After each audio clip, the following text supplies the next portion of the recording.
Well, if the science is right, chances are that you've told several little lies today. If you don't believe me, I promise you that I am actually telling you the truth, because new research suggests that white lies are actually crucial for maintaining societies and social interactions. Let's speak about this with our science reporter, Melissa Hogan-Boom, who's in our Edinburgh studios. So white lies, Melissa, not such a bad thing?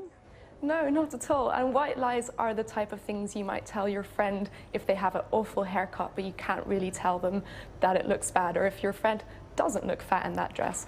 And they're really important because we're such a social species. We need to maintain our social friendships. And if we tell horrible truths all the time, we wouldn't continue to be friends with them. And we need to maintain all this important social interaction.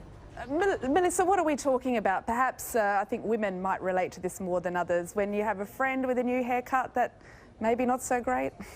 Exactly, that's exactly it. And that's when these white lies are so crucial. Because if you tell what the researchers called a black lie, that's when it breaks society down and there's no benefit to the group. It actually encourages bad behavior. And it's when you purposely tell someone you disagree with them. And white lies are when, even if it can even be things like if your friend has different political views to you, or a whole group, and instead of opposing them, you maintain you agree with them, you go along with it, because in that way there's less conflict. And that's really important for society to evolve, because if you're constantly seeking out conflicts, then relationships break down, you'd lose friends, you'd lose your partners, and that's why this research is so interesting. And now, Melissa, this sounds very much like a sociological study, but you're our science reporter. What's the science behind this? How has this research been measured?